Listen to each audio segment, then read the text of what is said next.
Mr. Secretary Marco, your visit to our eternal and undivided capital, Jerusalem, is a powerful affirmation of a powerful bond.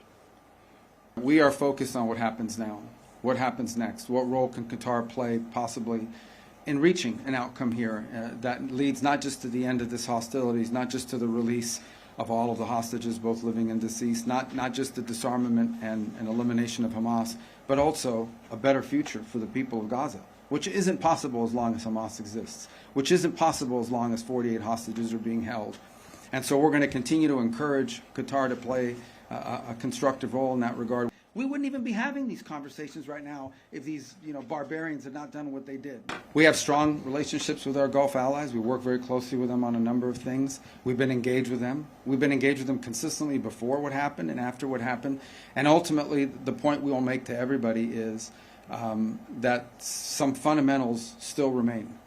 What was the tail end of your question? I've said repeatedly that Israel's decision to act against the Hamas terrorist leadership in Qatar was a wholly independent decision by Israel. It was a decision taken by me and our top security force chiefs. It was conducted by us, and we assumed full responsibility for it because we believe that terrorists should not be given a haven, and the people who planned the worst massacre of the Jewish people since the Holocaust cannot have immunity. So we did it on our own, period. Well, we're still getting the final reports. I'll tell you what the impact of the strike is. We sent a message to the terrorists.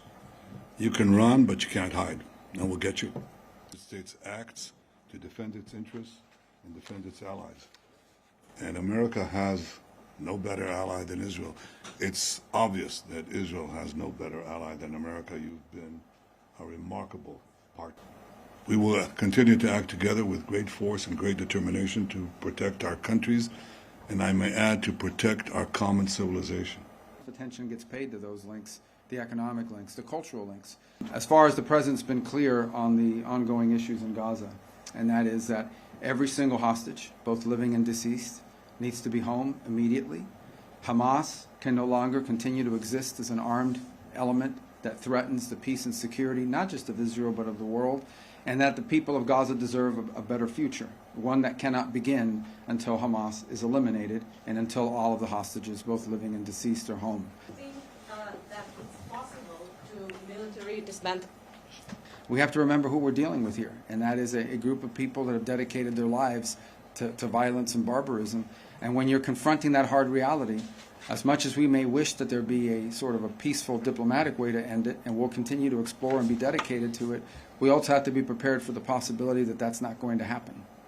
What's your message to close U.S. allies like the UK, which you plan to visit, on the vote at the United Nations to advance a Palestinian state? These things that people are doing and these different countries are doing at the United Nations, first of all, they're largely being done because of their own domestic politics. Second of all, they're largely symbolic. They have really no impact whatsoever in bringing us any closer to a Palestinian state. The only impact they actually have is it makes Hamas feel more emboldened. It makes other elements like Hamas feel more emboldened. It actually has made it harder. It's actually served as an impediment to peace. Exactly what needs to happen, and we remain firmly committed. As I said, we cooperated and were involved together just a few weeks ago on the issue of Iran and Iran's desire to possess not just nuclear weapons, but short and mid-range missiles with the capability of threatening our presence here in this hemisphere, in this region, and of course the safety and security of the Jewish state. But I would venture to say a threat that actually extends well beyond that to the kingdoms of the Gulf and eventually even into Europe. In fact, some of the missiles they're trying to develop now can already range countries in Europe. And so a nuclear Iran governed by a radical Shia cleric that possesses not just nuclear weapons potentially, but the missiles that could deliver those weapons far away is an unacceptable risk, not just for Israel, not just for the United States, but for the world. And that's why the President continues with our campaign of maximum pressure. There will continue to be maximum economic pressure on Iran until they change course. Our Foreign Minister, Guidon Sal, our National Security Council. Thank you very much.